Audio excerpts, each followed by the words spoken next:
For all our technological advancements and cultural evolution, we remain tethered to a core set of experiences that have persisted through the ages. With global information networks in our pockets and algorithms anticipating our wants, it appears as though we have fundamentally altered human experience. Yet this perception is a clever illusion.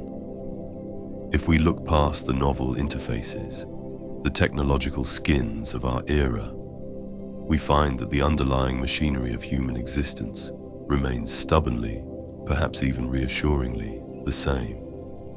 The real story is not how much we have changed, but how consistently we replay the same foundational dramas. I don't mean this as a failure of progress, but an observation to the enduring character of our basic needs. What I'm talking about can be understood through a concept articulated by the psychologist Carl Jung: the distinction between the spirit of the times and the spirit of the depths. The spirit of the times represents the prevailing culture of an era, its intellectual fashions, social structures, and technologies.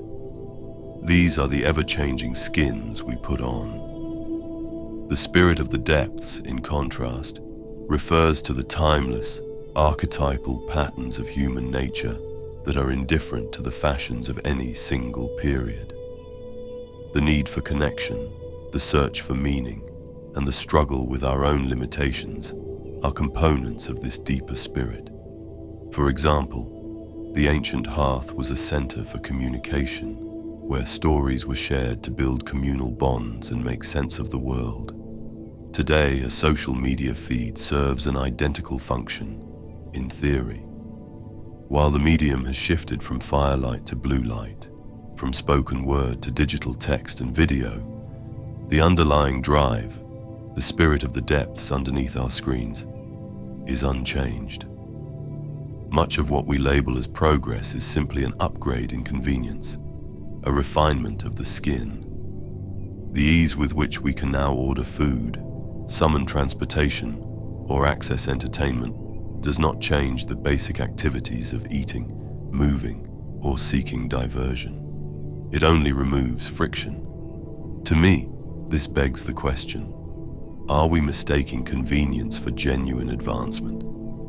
The frictionless nature of modern tools can, in fact, dilute the value of the experiences they facilitate.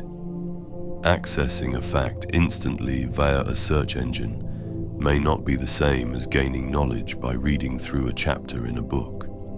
The former provides an answer, while the latter builds context and understanding.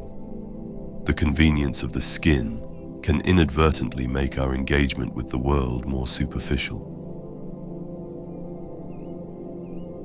Our continuous search for better tools is driven by a fundamental aspect of our condition. From the perspective of philosopher Bernardo Kastrup, one could view an individual human consciousness as a dissociated alter, a split-off, seemingly separate center of awareness within a larger, unified field of consciousness. While this is a metaphysical model, it yields a powerful metaphor for the felt sense of separation that characterizes human life. We feel isolated, and we spend our lives trying to bridge our perceived gap between ourselves and the world we inhabit.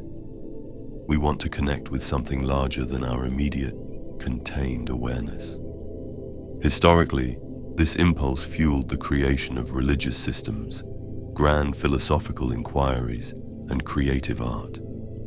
Today, the same impulse is channeled into new areas.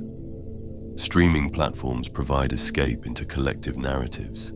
Social networks promise a connection to a global tribe, and productivity applications offer a sense of control over a chaotic existence.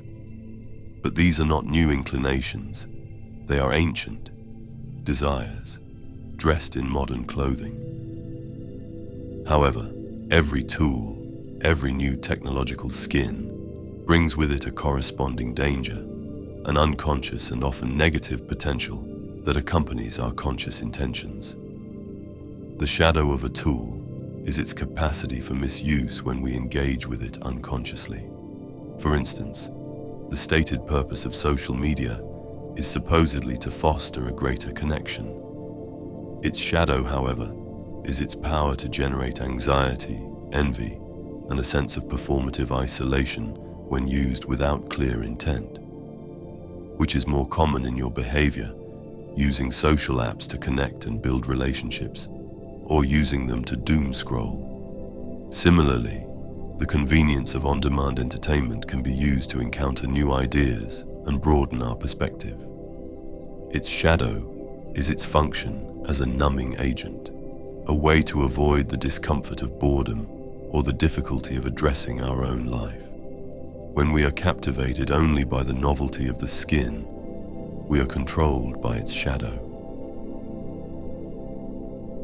Therefore, the challenge is not to discard our modern tools, but to engage with them consciously and examine our behaviors more honestly. This requires asking direct questions. What fundamental human need am I trying to meet with this application or device? Is this tool deepening my experience or making it shallower?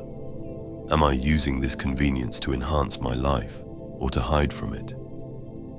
The unchanging mechanics of our nature does not diminish technological advancement. Instead, it anchors us, reminding us to focus on the substance behind the style. Our tools will continue to evolve, but the essential task remains the same: to use them with purpose, ensuring they serve our deepest needs rather than obscuring them.